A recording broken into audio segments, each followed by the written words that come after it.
Si vous voulez, lorsqu'on fait de la mécano-soudure en grande dimension, on apporte énormément de soudure sur les pièces et sans trop rentrer dans les détails techniques, la soudure crée des tensions au niveau de la pièce.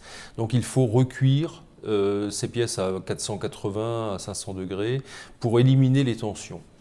Donc auparavant, cette opération, nous la faisions en Alsace. Nous étions obligés de louer des camions en transport exceptionnel pour aller jusqu'en Alsace et faire recuire nos pièces. Cela revenait extrêmement cher, on perdait des jours de réactivité et donc au bout d'un moment, on faisait tellement de pièces de ce type-là qu'on s'est dit qu'il fallait nous équiper. Alors ce four est dimensionné par rapport à nos pièces, donc il est long de 10 mètres, haut de 3 mètres et profond de 6 mètres. On le monte en température par palier de 150 degrés pour arriver jusqu'à une température de 480 degrés. On maintient ce recuit pendant 24 heures et ensuite on a une descente en température progressive. Soit on avait le choix de se limiter aux données du constructeur et donc d'appuyer bêtement sur quelques boutons et de faire des opérations qui étaient destinées à allumer et à éteindre le four, soit on comprenait ce qu'était le recuit et on était capable aussi éventuellement d'apporter notre expertise pour des pièces qui viendraient de l'extérieur.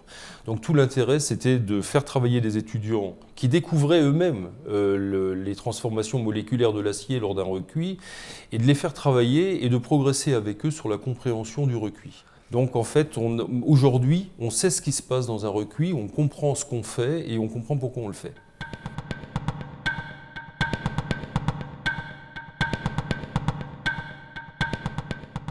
Il y a eu un comité de pilotage qui a été fait avec des gens de notre entreprise, des étudiants de ces écoles et également leurs professeurs. Et donc ce comité-là, ce petit groupe de travail, a travaillé régulièrement en raison d'une fois toutes les 2 semaines ou à un rythme régulier et ils ont progressé ensemble. Donc il y avait effectivement l'école des mines, il y avait le IGM et puis l'ICN qui faisait une étude de marché pour voir si on avait des possibilités de trouver d'autres entreprises qui avaient la même problématique que nous dans les environs.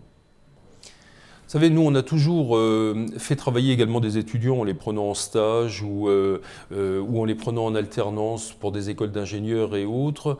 Je crois que c'est toujours une excellente chose parce que c'est un apport de sang frais et ce sont des candides un petit peu au départ qui découvrent l'entreprise. Mais pour que ça soit une réussite, il faut toujours que ça soit gagnant-gagnant. C'est-à-dire qu'il faut que chaque partie y trouve son compte. Et je crois que sur ce projet-là, c'est ce qui s'est passé puisque les étudiants ont progressé sur un sujet de terrain et nous-mêmes, nous avons progressé avec eux et nous avons appris en même temps qu'eux.